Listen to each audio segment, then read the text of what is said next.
दोस्तों, बिहार चुनाव में इस समय बहुत सी बातें चल रही हैं। आधा चुनाव बीत चुका है, लेकिन इसी बीच एक ऐसी धमकी की चर्चा चारों ओर है जिसे अगर अभी एड्रेस नहीं किया गया तो आने वाले टाइम में बड़ा खतरनाक रूप ये ले सकती है। वोट चोरी के जिस नैरेटिव को साथ में लेकर राहुल गांधी पूरे बिहार में घूम रहे हैं, अब वो एक खतरनाक मोड़ लेने लगा है। इसका अंदाजा आप इसी बात से लगाएं कि प्रियंका जी ने सीधे तौर पर अब चुनाव आयोग के अधिकारियों का नाम लेकर उन पर निशाना साधना शुरू कर दिया है। Bihar elections, Congress MP and Lok Sabha leader of the opposition Rahul Gandhi leveled serious allegations against the Election Commission and against the BJP while he made Operation Sarkar Chori in Haryana.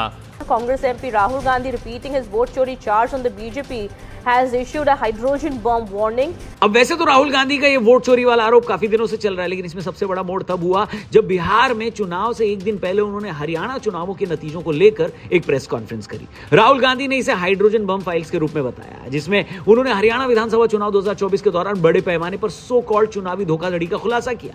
उन्होंने दावा किया है कि लगभग 25 लाख से अधिक फर्जी voters, duplicate vote और छेड़छाड़ हुई है, जिससे कांग्रेस की जीत को रोका गया। उन्होंने इस बात का दावा किया कि इसमें इस बात के सबूत पाए गए हैं कि कैसे गैर कानूनी तरीकों से वोटों का मिसयूज हुआ है। डुप्लीकेट नेम्स निकालो, डुप्लीकेट नेम्स निकल आएंगे, डुप्लीकेट एड्रेसेस निकालो, डुप्लीकेट एड्रेसेस निकल आएंगे, डुप्लीकेट फोटो निकालो, डुप्लीकेट फोटोज निकल आएंगे। ये क्यों नहीं कर रहे हैं? क्योंकि ये बीजेपी की मदद कर रहे हैं, सिस्टमैटिकली वोट चोरी करवा रहे हैं। राहुल गांधी के कुछ बड़े ही बेसिक से आरोप थे। उनके मुताबिक तो चुनाव आयोग और भाजपा के बीच मिली भगत से चुनाव में भारी पैमाने पर धांधली हुई है। वोटर लिस्ट में एक ही फोटो का कई बार इस्तेमाल हुआ है और कई फर्जी वोटर शामिल किए गए थे। चुनाव आयोग ने जांच में बाधा डाली, जैसे सीसीटीवी फुटेज देने से मना कर दिया। उन्होंने ये भी आरोप लगाया कि चुनाव में इर्रेगुलरिटीज की शिकायतों को दबाया गया। इन आरोपों में उन्होंने कई सारे वोटर्स का वोटर आई कार्ड दिखाते हुए एक ब्राजीलियन मॉडल की भी तस्वीर दिखाई। उनका कहना था कि इसी एक फोटो पर पिंकी और ऐसे कई लोगों के नाम पर 22 बार फर्जी वोटिंग कराई गई। सीमा, Sweetie, Saraswati, Rashmi. Now what's interesting about this and why I'm opening with this slide, because this happens in 10 booths. That means that this is a centralized operation.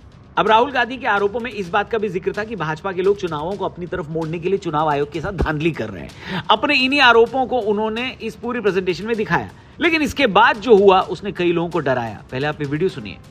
सबसे पहला ज्ञानेश कुमार, बोलो मेरे साथ, ज्ञानेश कुमार। मेरे साथ बोलो, विवेक जोशी, एसएस संधू। ये 3 लोग हमारे चुनाव आयोग के सबसे बड़े अधिकारी हैं और इनको इतनी शर्म नहीं है कि इस देश ने उनको दायित्व दिया है, उनको जिम्मेदारी दी है कि हमारे लोकतंत्र की रक्षा करें, हमारे वोट की रक्षा करें, लेकिन इनको शर्म नहीं है। ये आपके यहां से बिहार से 65 लाख वोट काट रहे हैं, काटे हैं इन्होंने। तो आप बताइए, क्या इनको पद के पीछे छिपने देना चाहिए? अब लोगों का कहना है कि पॉलिटिकल लड़ाई एक बात है, लेकिन जब आप किसी इंस्टीट्यूशन, वो भी एक कॉन्स्टिट्यूशनल इंस्टीट्यूशन को निशाना बनाते हैं, उसमें भी नाम लेकर अधिकारियों को टारगेट करते हैं, तो उनकी सिक्योरिटी और प्रिवेसी को भी तो सबसे बड़ा नुकसान है। जिस तरह से इस वीडियो में नाम लिए गए, उसको देखने के बाद लोगों का कहना है कि ये पॉलिटिकल लड़ाई देश में क्या अराजकता फैलाएगी। अब ऐसा नहीं है कि उनके लगाए गए सभी आरोपों में दम नहीं है, लेकिन इसके बारे में हम वीडियो में अंत में बात करेंगे। फिलहाल बात इस बारे में कर रहे हैं कि एक चुनाव के दौरान बीते हुए चुनावों की जो बात करके वोटर्स को भड़काने का काम किया जा रहा है, वो लोगों को क्या पसंद आ रहा है या नहीं, कमेंट करिए। वहीं साथ ही राहुल गांधी ने दावा किया है कि कांग्रेस प्रत्याशियों की रिपोर्ट और शिकायतें झूठी साबित कर दी गई और मतदाताओं का अधिकार छीन लिया गया। अब जब देश के विपक्ष के नेता ऐसा बोल रहे हैं तो एक बड़ा इंपैक्ट लोगों में जाएगा। भाजपा वालों का लॉजिक ये है, तर्क ये है कि भैया राहुल गांधी अदालत में पहले भी अपने झूठे बयानों के सिद्ध होने पर लिखित में माफी मांग चुके हैं। ऐसे में देश को उन पर भरोसा नहीं है। पर सवाल यह है दोस्तों कि अगर इस तरह से देश के इंस्टीट्यूशंस पर सवाल उठाए जाएंगे तो देश किस पर भरोसा करेगा? कुछ लोगों का कहना है कि 150 करोड़ के देश में अगर आप उनके वोट के अधिकार को खतरे में बताएंगे तो देश के कई इलाके तनाव में आ सकते हैं। जिस जिम्मेदारी के साथ ये आरोप लगाने चाहिए, क्या वो हो रहा है? आप बताइए कमेंट करके। चुनाव आयोग के अधिकारी संवैधानिक पद पर होते हैं। उनके नाम उजागर करने से, पब्लिक में ऐसे लेने से न केवल उनकी पर्सनल सिक्योरिटी को खतरा हो सकता है, बल्कि राजनीतिक दबाव और धमकियों की पॉसिबिलिटीज भी बढ़ जाती हैं। इससे न केवल ऑफिसर्स, अधिकारी तनाव में रहते हैं, बल्कि उनके फैसलों और काम करने की क्षमता पर भी असर पड़ता है। ऐसे मामले देश में पहले भी सामने आए हैं, जहां सार्वजनिक पदों या सेंसिटिव कामकाज में लगे अधिकारियों की पर्सनल जानकारी उजागर होने से उनकी सिक्योरिटी और काम करने की कैपेसिटी पर गलत इंपैक्ट हुआ है। कुछ राज्यों में चुनाव अधिकारियों, पुलिसकर्मियों आदि की जानकारी पब्लिक होने पर उन्हें धमकियां और मेंटल हैरेसमेंट होना भी शुरू हुआ है। उनके मनोबल और इंडिपेंडेंट डिसीजन लेने की क्षमता प्रभावित हुई है। डेटा प्राइवेसी कानून और सुप्रीम कोर्ट के फैसलों के तहत ऐसे अधिकारी भी प्राइवेसी के अधिकार के अंतर्गत आते हैं। चुनाव आयोग के नाम और अन्य व्यक्तिगत जानकारी को बिना उचित कारण और सिक्योरिटी मैनेजमेंट के अगर उजागर किया जाता है तो संवैधानिक और कानूनी स्तर पर यह चैलेंजिंग हो सकता है।